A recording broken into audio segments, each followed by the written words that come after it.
The Twitter account of a leading US virologist, Dr. Robert Malone, has now been suspended by Twitter.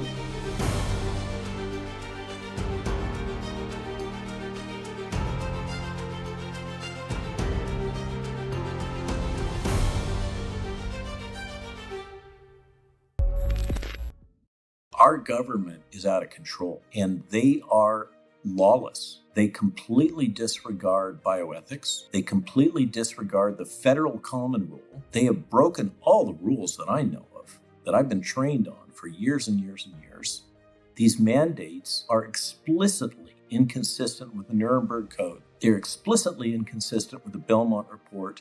They are flat out illegal and they don't care. When you see this kind of decoupling of public policy from logic, then it causes thinking people to say, what the hell's going on here? And then we go down the rabbit hole, is it this, that, or the other thing? One of the things in that spectrum of what's going on is that the emergency use authorizations are predicated on policy determinations that were in a state of emergency. Those are now 2 years old. They're expiring. I'm not saying this is what's going on in their head, but there is another perverse incentive here to amplify the fear porn and to amplify, if you buy into the hypothesis that for some reason there are incentives for the government to maintain the state of emergency, that is one explanation, given that those declarations are expiring and will have to be re-implemented.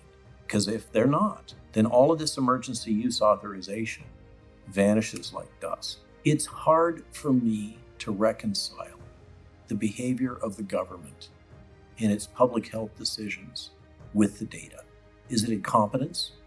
Or is there some ulterior political motive? Or are they just dumb stupid? We're in an environment in which truth and consequences are fungible.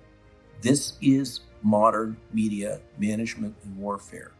The truth is what those that are managing the Trusted News Initiative say it is. In my case, I'm the president of the International Alliance of Physicians and Scientists. We are over 16,000 people from all over the world, physicians and scientists. And you can find our website at globalcovidsummit.org. We are gobsmacked about what's going on. And we are shut down, censored, demeaned, fill in the blank, all over the world. And they're taking our licenses because we are speaking about these matters. And you can label me however you want to label me. I don't care. I've done what I've done in my career. I'm at a stage at 62 years old. I've got a farm. It's almost paid off. I raise horses. I love my wife. I've been married a long time. My kids are both married. I got grandkids. But, I don't need this. There's this claim I'm doing all this because I seek attention. Trust me, this is not a fun thing to be doing at this stage. Physicians at FLCCC in senior positions, Peter McCullough, people at the culmination of exceptional careers, Paul Merrick, an exceptional physician by any standards, run out of his hospital, demeaned, destroyed, actively attacked, trying to take his license. People are losing faith in the whole system. They're losing faith in the scientific enterprise. They're losing faith in our government. I like to say when I give rallies, do you remember back a couple of years ago when you felt sorry for the people in the People's Republic of China because their internet was filtered? They weren't allowed free speech. Their government told them what to do and think. Now, here we are. And the next thing that we all feel sorry about, social credit system. Wake up, folks.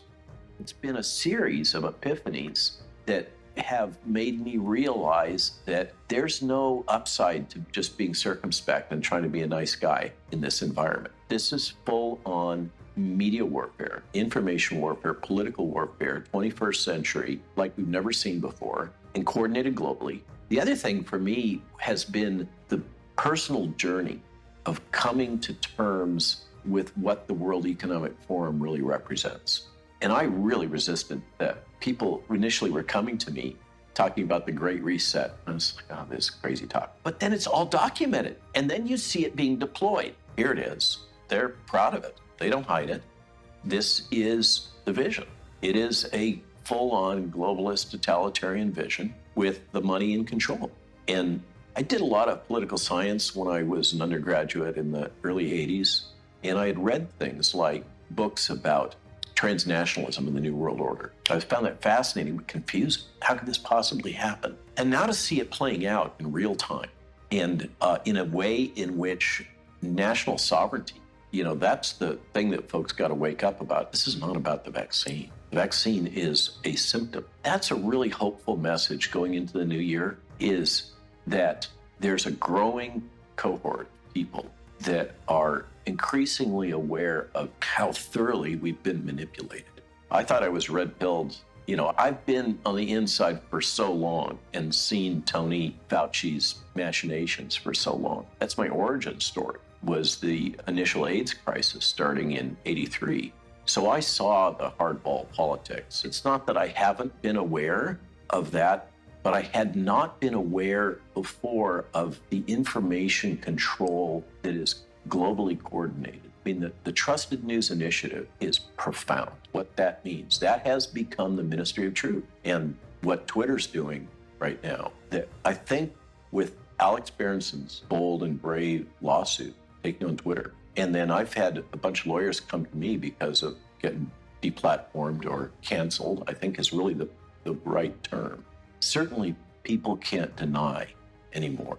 There's so much evidence. And the CNN ratings keep slipping. Yay. Maybe we're going to see some change in 2022. There is kind of a growing movement and awareness that part of the problem here is the structure of how we have been building our organizations and doing business in a deep, profound way, and just a dissatisfaction with what one sees at the World Health Organization and the CDC and the whole HHS structure in the United States, where you have carefully controlled information. Only one leader is allowed to speak. Only one leader is allowed to represent the position. I think that is going to turn out to be one of the changes here, is there's a growing awareness that that model is dysfunctional, broken, and it needs to be fixed. For me, it has been an awakening journey. There's no question. I didn't seek this. I never expected it. I find myself at the center of this storm of the resistance.